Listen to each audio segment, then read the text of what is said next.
যারা আওয়ামী লীগের প্রেতাত্মা তাদেরকে কাঁধের থেকে হাত রাখার লাথি দিয়ে ফেলান, লাথি দিয়ে দূরে সরান। এই ডিমোতালে চললে হবে না। সামনে মাত্র গুটি কয়েক উপদেষ্টা আর ভিতরে মাল মশলা সব হলো স্বৈরাচার। যারা আওয়ামী লীগের প্রেতাত্মা তাদের কাঁধে ভর করে তাদেরকে কাঁধের থেকে হাত রাখার লাথি দিয়ে ফেলান, লাথি দিয়ে দূরে সরান। সময় নেন, কিন্তু এগুলো কার্যকর করেন, মানুষের সামনে দেখান যে আসলে কার্যকর কিছু হচ্ছে।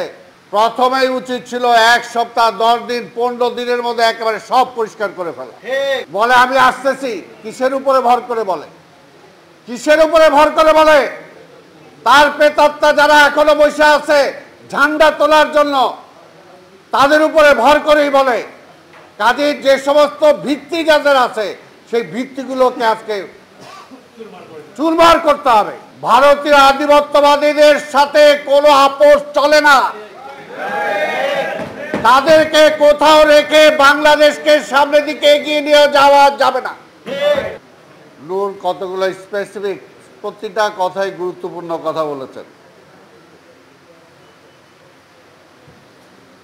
তবে শেষ যে কথাটা বলেছেন সরকারে স্টেবল হইতে দেওয়া দরকার, তা আমি নূরের কাছে প্রশ্ন করব, কি সরকার স্টেবল হইতেছে না আওয়ামী লীগ স্টেবল হইতেছে? কারণ আজকের আওয়ামী লীগের দোসররা সব জায়গায় সরকারের মূল পরিচালনায় যে সচিবালয়, মূল পরিচালনার যে জায়গাগুলো, সেখানে তো আওয়ামী লীগরা বসে আছে। সেখান থেকে তো এখনো কেউ সরে নাই। ঢাকা শহরে তো 2-4টা পুলিশ এদিক সেদিক হয়েছে, কিন্তু সারা বাংলাদেশে যারা গণহত্যা করেছে, যারা গণহত্যার দোষর ছিল, প্রশাসনে যে সমস্ত কর্মকর্তারা, তারাই সেখানে বসে আছে বা এখনো কারে কোথায় পরিবর্তন করবে, কি করবে না করবে সেগুলো তারাই করতেছে।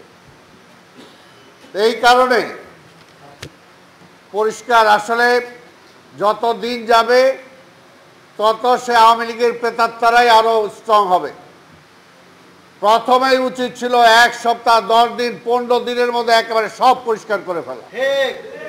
কারণ আওয়ামী লীগের ভিতকে আপনি রেখে আর ওই যে বিএনপি আইলো চিন্তা করছে আগে আওয়ামী লীগও, এখনো যদি এই সরকারও চিন্তা করে তাহলে তো হবে না। স্পষ্টভাবে পরিষ্কার, বাংলাদেশের রাজনীতিটা দুইটা ভাগে বিভক্ত। একটা হলো ভারতীয় আধিপত্যবাদের পক্ষে যারা এই দেশে রাজনীতি করে, এটা একটা। আরেকটা হলো বাংলাদেশের জাতীয়তাবাদের রাজনীতি যারা করে, এইটা হলো একটা।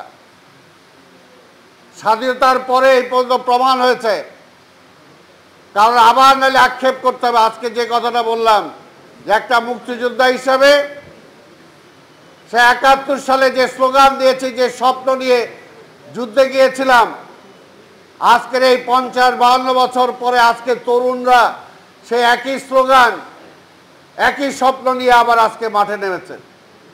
তো বারবার কি খালি আমরা এই স্বপ্ন পূরণের জন্য খালি বারবার মুক্তিযুদ্ধ একবার করছে, এখন বলে দ্বিতীয় মুক্তিযুদ্ধ হয়েছে, এরপরে কি আবার তৃতীয়, চতুর্থ, পঞ্চম হইতে থাকবে নাকি? কাজে এটার জন্য একটা পরিষ্কার একটা ধ্যান, একটা ধারণা আসতে হবে যদি এটাকে পরিষ্কার করতে হয়। ভারতীয় আধিপত্যবাদীদের সাথে কোনো আপোষ চলে না। তাদেরকে কোথাও রেখে বাংলাদেশকে সামনের দিকে এগিয়ে নিয়ে যাওয়া যাবে না। রাজনৈতিকভাবে এটা পরিষ্কার।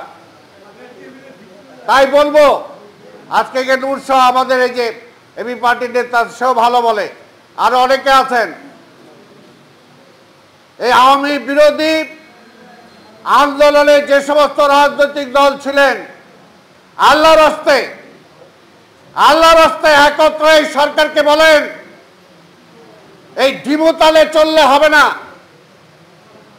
এই ডিমোতালের সময় কতদিন সময় বলবেন সময় চলে যাবে, কিন্তু আসল কাজগুলো হবে না। তার মধ্যে ষড়যন্ত্র একের পর এক আছেই। আমাদের কর্নেল সাহেব বলেছেন আজকে পাহাড় কেন আজকে অস্থির। আমি বললো শুধু একা পাহাড় না, বাংলাদেশে কিন্তু এখন পর্যন্ত অস্থির, এখন পর্যন্ত অস্থির।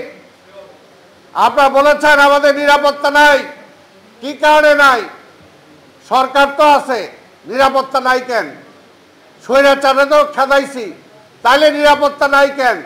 কারণ ওই যে স্বৈরাচারের প্রেতাত্মারাই দেশ চালাচ্ছে। সামনে মাত্র গুটি কয়েক উপদেষ্টা, আর ভিতরে মাল মশলা সব হলো স্বৈরাচার। কাজে এটা বুঝতে হবে, গায়ে কি লাগলো না লাগলো সেটা গায়ে তো লাগছেই। কাজে স্বৈরাচারকে উৎখাত করার জন্য এখনো সে আন্দোলন শেষ হয় নাই, সেটার জন্য সবাই ঐক্যবদ্ধ থাকতে হবে। অবশ্যই আমরা চাই এই সরকারকে আমরা যুক্তিযুক্ত সময় দিতে চাই, কিন্তু এই সরকারকেও ডিপেন্ড করতে হবে যাদের আন্দোলনে হাসিনা বিদায় হয়েছে। এই রাজপথে 15 থেকে 17 বছর আমরা রক্ত দিয়েছি, আমাদের ছেলেরা অন্ধ হয়েছে, পঙ্গু হয়েছে, গুম হয়েছে, এখন পর্যন্ত সেই সমস্ত মামলাগুলো উঠে নাই। কেন উঠে নাই? আজকে শুধু ওই 5 তারিখের 5ই আগস্টকে কেন্দ্র করে সেই মামলা হইলে হবে না। 5ই আগস্টে তো ওদের চেয়ে বেশি আমাদের নামে মামলা হয়েছে, হত্যা মামলা সহ হয়েছে। এর আগে যে সমস্ত মামলা, সেই সমস্ত মামলা এখনো কেন উজ্জ্ব হবে না? স্বৈরাচারের বিরুদ্ধে মিথ্যা মামলা স্বৈরাচার দিয়েছে, গায়েবী মামলা দিয়েছে, আজকে এখনো সেই সমস্ত মামলার আসামি হয়ে আমাদের ঘুরে বেড়াতে হচ্ছে। প্রত্যেকটারই সময় দরকার, তবে কোনটার জন্য কতটুকু সময় দরকার সেটাকে অবশ্যই আমাদেরকে হিসাব করে দেখতে হবে। আনন্দে বেহুশ হওয়ার কোনো কারণ নাই, বেহুশ হওয়ার কোনো কারণ নাই। এর আগেও এরকম আমরা শেখ মুজিব বিতাড়িত হওয়ার পরে আবার প্রতি বিপ্লব হয়েছিল, তারপরে আবার বহু বছর পরে আবার শেখ হাসিনাকে ক্ষমতায় এনেছিলেন। 15 বছর ফ্যাসিবাদের মতো জোর জুলুমভাবে ক্ষমতায় চাপিয়ে দিয়েছিল। আজকে বিতাড়িত হওয়ার পরে আবার যে ওই যে বলে আমি আসতেছি, কিসের উপরে ভর করে বলে? কিসের উপরে ভর করে বলে? তার প্রেতাত্মা যারা এখনো বসে আছে ঝান্ডা তোলার জন্য, তাদের উপরে ভর করেই বলে। কাজে যে সমস্ত ভিত্তি যাদের আছে সেই ভিত্তিগুলোকে আজকে চুরমার করতে হবে। পরিষ্কার কথা, তাদের শক্তির যে ভিত, সেই ভিতগুলো চুরমার করতে হবে। এটা তো সত্যি, এখনো সরকারকে বলতে হবে।